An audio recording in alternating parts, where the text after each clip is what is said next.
जंगल की जिंदगी शांत मगर राजों से भरी होती है। ये पेड़ पौधे, ये सरसराहटें, ये सब कुछ कहानियां सुनाते हैं, मगर कोई सुनने वाला चाहिए। मैं जगमोहन 20 साल से जंगल विभाग में हूं। पेड़ पौधों को समझता हूं, उनका इशारा बूझ लेता हूं, मगर पिछले कुछ हफ्तों से ये जंगल अजनबी सा लगने लगा था। सब शुरू हुआ अशोका के पेड़ों के सूखने से। ये वो पेड़ थे जो सालों से हरे भरे खड़े थे। एक रात तेज हवा चली और सुबह तक 100 पेड़ झुलस कर काले पड़ गए। जंगल में सन्नाटा था, चिड़ियों की चहचहाहट भी गायब। जांच में कुछ नहीं मिला, कोई कीट नहीं, कोई बीमारी नहीं। पेड़ यूं ही सूख गए। फिर शुरू हुई अजीब आवाजें। रात को दूर जंगल से एक लंबी चीख जैसी आवाज गूंजती। पहली रात तो लगा किसी जानवर का शिकार होगा, मगर यह आवाज हर रात आने लगी। जंगल के जानवरों जैसी नहीं थी, एक अजीब सी पीड़ा लिए हुए। कुछ दिन बाद नदी के किनारे एक निशान मिला, बड़े पैरों का, कीचड़ में गहरा। पैर 3 अंगुलियों वाले थे।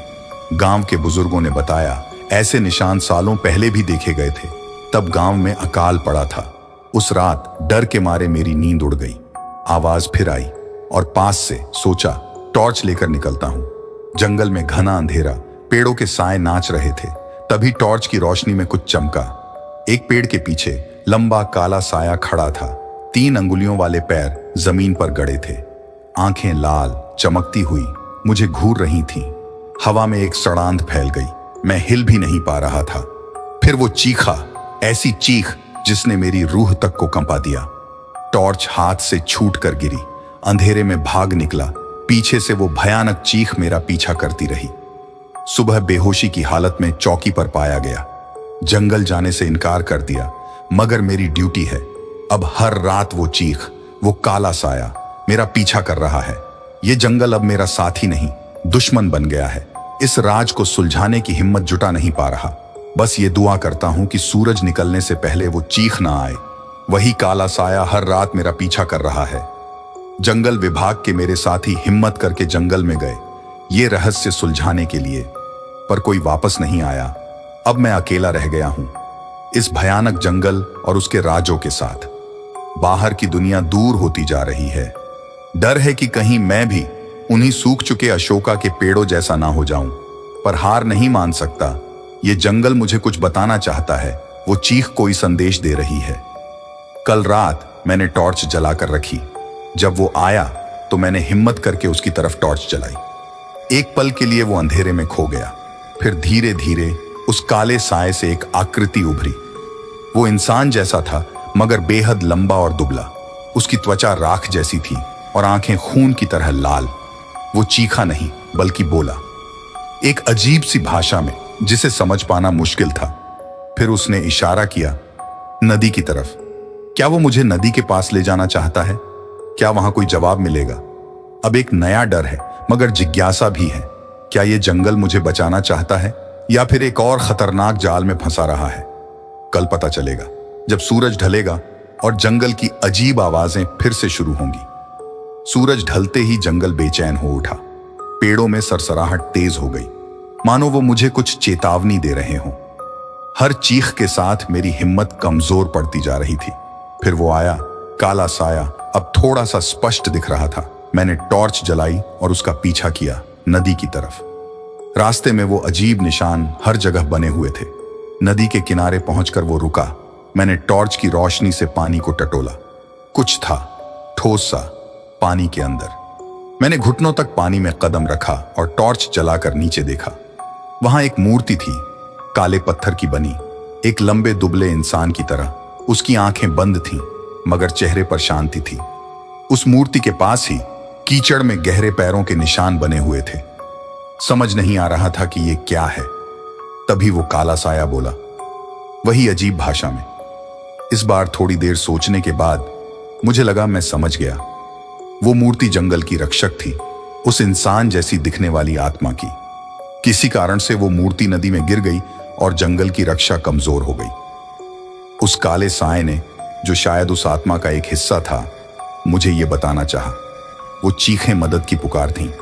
जंगल किसी खतरे से जूझ रहा था और वो रक्षक मूर्ति को वापस अपनी जगह पर लाने की गुहार कर रहा था। अब समझ में आया कि पेड़ क्यों सूख गए थे। जंगल असंतुलित हो गया था। मैंने वापस लौटने का फैसला किया। साथियों को सब बताना था, शायद मिलकर हम उस मूर्ति को वापस ला सकें और जंगल को बचा सकें। रास्ते में अचानक पीछे से किसी ने मुझे पकड़ लिया। एक जोर का झटका लगा और मैं अंधेरे में गिर गया। टॉर्च हाथ से छूटकर दूर जा गिरी। चीखने की कोशिश की मगर गले से कोई आवाज नहीं निकली। अब सिर्फ अंधेरा था और जंगल की रहस्यमयी सरसराहटें। क्या यह जंगल का रक्षक था या फिर कोई और खतरा? इसका जवाब शायद कभी ना मिल पाए। अंधेरे में डूबे जंगल की सरसराहटें तेज हो गईं, मानो वो भी मेरे भाग्य पर विलाप कर रही हों। हवा में एक सिर दर्द लाने वाली खामोशी फैल गई थी। हिलने जुलने की कोशिश की मगर शरीर सुन्न था। धीरे धीरे होश संभलने लगा। तब महसूस हुआ कि मुझे किसी पेड़ से बांधा गया है। आसपास कुछ दिखाई नहीं दे रहा था, सिर्फ पेड़ों के घने जाल की काली परछाइयां नाच रही थीं। तब एक आवाज सुनाई दी, गहरी और कर्कश, इंसानी सी लगती थी मगर बेहद डरावनी। तूने जंगल के राज्य को जानने की कोशिश की जगमोहन, अब तू उसी जंगल का हिस्सा बन जाएगा। आवाज के साथ ही एक भयानक हंसी गूंजी। हंसी रुकने के बाद सन्नाटा लौट आया। डर के मारे मेरा दम घुटने लगा। क्या जंगल का रक्षक ही असली खतरा था? क्या उसने मेरी मदद की गुहार को गलत समझा था? कुछ देर बाद दूर जंगल में हलचल सुनाई दी। पत्तों की सरसराहट तेज हो गई और जानवरों के चीखने चिल्लाने की आवाजें आने लगी। शायद जंगल में कोई शिकार हो रहा था। तभी पेड़ों के पीछे से एक लंबा दुबला काला साया निकला, वहीं जो जंगल के रक्षक की तरह मेरा पीछा कर रहा था। मैंने आशा भरी निगाहों से उसकी तरफ देखा। वह सीधे मेरी तरफ आया और धीरे से अपनी अंगुलियों को उस रस्सी पर फिराया जिससे मैं बंधा हुआ था। कुछ ही सेकंड में रस्सी ढीली हो गई और मैं जमीन पर गिर पड़ा। वह काला साया कुछ देर मुझे घूरता रहा, फिर पीछे मुड़ा और नदी की तरफ चल पड़ा। मैं समझ गया कि वो मुझे मूर्ति को वापस लाने में मदद करने के लिए बुला रहा है। शरीर में भले ही जान न बची थी, पर जंगल को बचाने का जुनून अब भी जिंदा था। तकलीफ के बावजूद मैं उठा और लंगड़ाते हुए नदी की तरफ चल पड़ा। जंगल के रक्षक ने शायद मुझे एक आखिरी मौका दिया था, खुद को और जंगल को बचाने का। नदी के किनारे पहुंचकर मैंने साथियों को मदद के लिए पुकारा। कई दिनों बाद मेरी आवाज जंगल में गूंजी। क्या वे मेरी आवाज सुन पाएंगे? क्या हम मिलकर जंगल के राज को सुलझा पाएंगे? ये सवाल मेरे दिमाग में घूमते रहे, सूरज निकलने तक। सूरज की पहली किरणें जंगल से होते हुए आईं और पेड़ों के बीच चमकने लगी। मेरी आवाज थक चुकी थी, गला सूख चुका था, मगर उम्मीद की एक किरण जगी। दूर से आती हुई आवाजों ने उसे और मजबूत बना दिया। पहले एक आवाज, फिर दो, फिर कई। मेरे साथी थे, वो मेरी पुकार सुनकर आए थे। उन्हें जंगल के रहस्य के बारे में सब बता दिया, मूर्ति के बारे में, काले साए के बारे में, हर चीज के बारे में। उन्होंने मुझे तुरंत ढीला किया और जंगल विभाग के डॉक्टर को बुलाया। जख्मों की मरहम पट्टी के बाद हम सब नदी की तरफ चल पड़े। रास्ते में काले साए का कोई निशान नहीं था, लेकिन जमीन पर बने विशाल पैरों के निशान हमें रास्ता दिखा रहे थे। नदी के किनारे पहुंचते ही मेरी सांस अटक गई। पानी में मूर्ति गायब थी। घबराकर मैंने चारों तरफ देखा। तभी मेरे एक साथी ने ऊपर की तरफ इशारा किया। वहां नदी के ऊपर बने पुराने पुल के नीचे मूर्ति आदि ढंसी हुई थी। शायद रात के अंधेरे में जंगल का रक्षक उसे वहां तक खींच लाया था। मिलकर हमने मूर्ति को बाहर निकाला। वो बहुत भारी थी, मगर हमने हार नहीं मानी। धीरे धीरे उसे वापस उसकी जगह पर ले गए, उसी मंदिर में जहां से वो शायद सालों पहले गिरी थी। जैसे ही मूर्ति को उसकी जगह पर रखा गया, जंगल में एक अलग ही सन्नाटा छा गया। पेड़ों की सरसराहट शांत हो गई, जानवरों की आवाजें भी गायब हो गईं। एक पल के लिए लगा मानो जंगल सांस लेना रोक कर देख रहा है। फिर एक हवा का झोंका आया। ऐसा लगा मानो जंगल राहत की सांस ले रहा हो। पेड़ों में फिर से सरसराहट शुरू हो गई, इस बार शांत और सुखदायक। जानवरों के स्वर भी वापस लौट आए। ये जंगल फिर से जीवित हो उठा था। उस रात के बाद वो काला साया दोबारा नहीं आया। जंगल भी पहले जैसा शांत हो गया। शायद जंगल के रक्षक को शांति मिल गई थी। उसने अपना काम पूरा कर लिया था। मैं जंगल विभाग में वापस लौट आया हूं। अब जंगल सिर्फ पेड़ पौधे और जानवर नहीं लगता, ये एक जीवित इकाई है, अपने राजों और रहस्यों के साथ। और मैं उसकी रक्षा करने के लिए हमेशा तैयार हूं। वक्त बीतता गया। जंगल विभाग में मेरा काम पहले जैसा ही हो गया। पेड़ों की देखभाल, शिकारियों पर नजर रखना, ये सब रोज की बातें थीं। मगर कभी कभी रात को अकेले रहते हुए मुझे लगता था कि पेड़ों के बीच कोई काला साया खड़ा है। एक रात तेज बारिश हो रही थी, बिजली कड़क रही थी और हवा इतनी जोर से चल रही थी कि पेड़ जड़ से उखड़ने को हो रहे थे। चौकी पर बैठा हुआ अचानक मैंने दूर जंगल से एक रोशनी देखी। ये हल्की सी नीली रोशनी थी जो पेड़ों के बीच चमक रही थी। कुछ देर सोचने के बाद मैंने रेनकोट पहना और टॉर्च लेकर निकल पड़ा। बारिश इतनी तेज थी कि कुछ ही देर में मैं भीग चुका था। जंगल के अंदर अंधेरा छाया हुआ था, सिवाय उस नीली रोशनी के। धीरे धीरे रोशनी के पास पहुंचा तो देखा वो एक छोटी सी गुफा थी। गुफा के अंदर से ही वो नीली रोशनी निकल रही थी। कुछ हिम्मत जुटाकर मैंने गुफा के अंदर झांका। वहां कुछ नहीं था, सिर्फ चमकते हुए नीले पत्थर। ये पत्थर वही थे जिनसे जंगल के रक्षक की मूर्ति बनी थी। उसी पल मुझे एहसास हुआ, शायद जंगल का रक्षक पूरी तरह से खत्म नहीं हुआ था। वो नीले पत्थर शायद उसकी मौजूदगी की निशानी थी, ये बताने के लिए कि वो हमेशा जंगल की रक्षा के लिए मौजूद रहेगा। बारिश थम चुकी थी। मैं गुफा से बाहर निकला और वापस चौकी की तरफ चल पड़ा। चलते वक्त मैंने पीछे मुड़कर देखा। नीली रोशनी मंद पड़ चुकी थी, मगर पूरी तरह से गायब नहीं हुई थी। जंगल की कहानियां कभी खत्म नहीं होती। ये राजों का भंडार है जो धीरे धीरे खुलते रहते हैं। और मैं जगमोहन इस जंगल का हिस्सा बनने के लिए हमेशा तैयार हूं, उसके रहस्यों को जानने के लिए और उसकी रक्षा करने के लिए। वक्त के साथ जंगल विभाग में मेरी जिम्मेदारी बढ़ गई। अब मैं रेंजर बन चुका था। जंगल के एक बड़े हिस्से की देखभाल मेरी जिम्मेदारी थी। जंगल अब भी मेरे लिए रहस्यमय बना हुआ था, मगर उस रात गुफा में देखे नीले पत्थरों ने एक विश्वास जगाया था। जंगल का रक्षक कहीं ना कहीं मौजूद था। एक दिन जंगल में गश्त लगाते हुए मुझे एकदम नया इलाका मिला।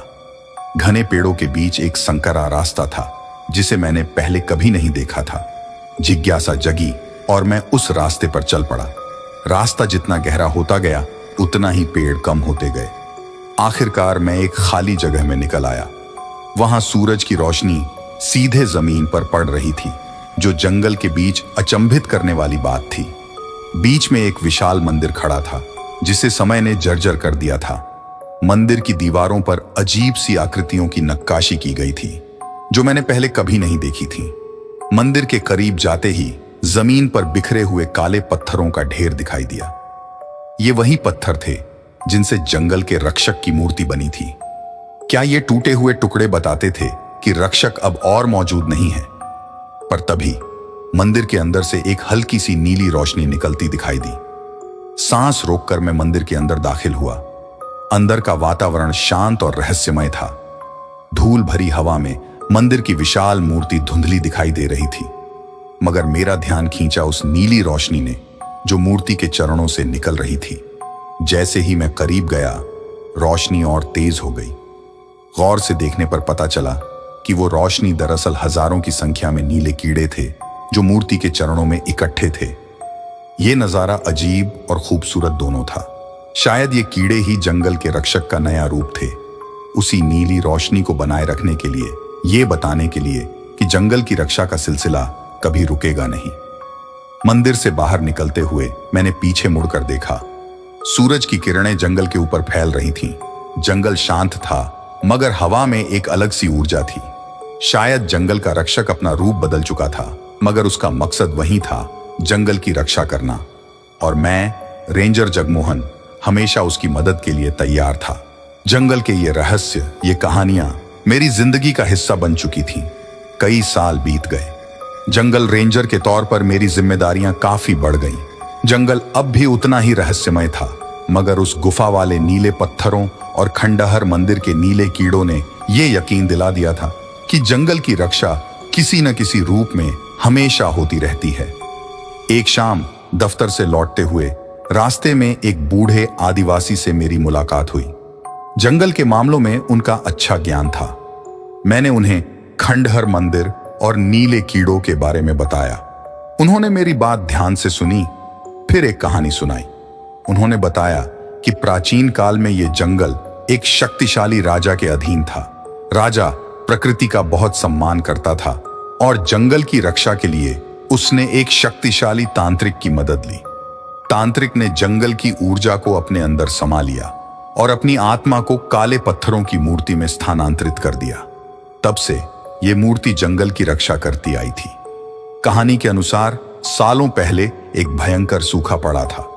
जंगल बचाने के लिए मजबूरन राजा को उस मूर्ति को तोड़ना पड़ा और जंगल की जड़ों में उसकी शक्ति का संचार करना पड़ा।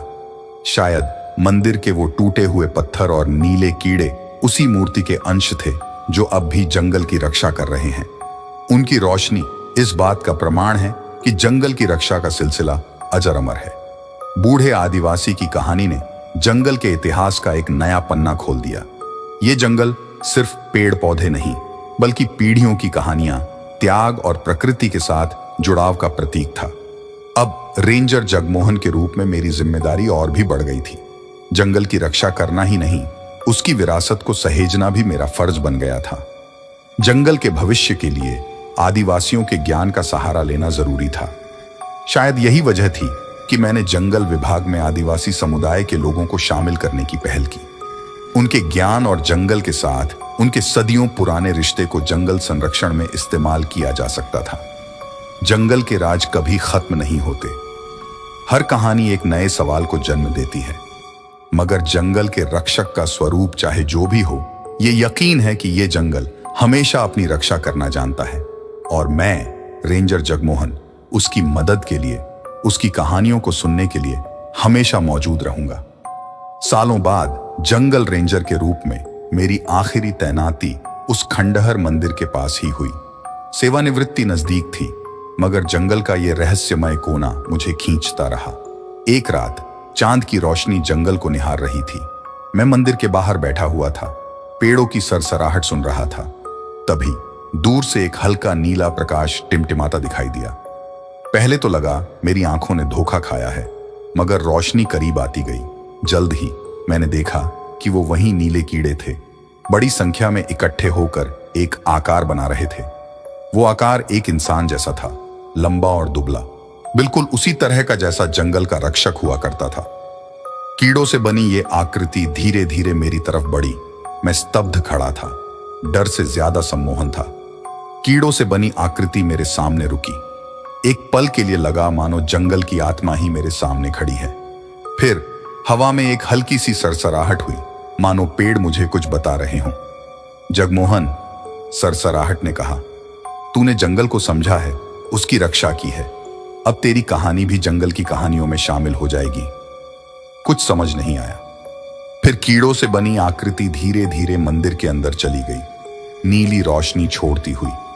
सुबह होने तक मैं वहीं बैठा रहा, पेड़ों की सरसराहट सुनता हुआ। कुछ दिन बाद जंगल विभाग से मेरे रिटायरमेंट की खबर आई। सेवानिवृत्ति के बाद मैं उसी इलाके में रहने लगा, जंगल के पास। हर रात चांद की रोशनी में मैं मंदिर की तरफ देखता। कभी कभी हल्की सी नीली रोशनी टिमटिमाती दिखाई देती। शायद जंगल का रक्षक मुझे बता रहा था कि वह हमेशा मौजूद रहेगा, हर रूप में जंगल की रक्षा करता रहेगा। और मैं, जगमोहन, जंगल का रेंजर, अब जंगल का एक हिस्सा बन चुका था। मेरी कहानी जंगल की कहानियों में हमेशा जिंदा रहेगी। ये वादा पेड़ों की सरसराहट में हमेशा गूंजता रहेगा। वही ये जंगल रेंजर जगमोहन की कहानी का अंत है। सालों की सेवा के बाद जंगल के रहस्य मेरा हिस्सा बन चुके कि जंगल का रक्षक चाहे किसी भी रूप में हो, लेकिन मैं हमेशा मौजूद रहता हूं। और मैं अब जंगल का एक हिस्सा बनकर उसकी कहानियों को सुनता हुआ हमेशा उसकी रक्षा के लिए तैयार रहता हूं।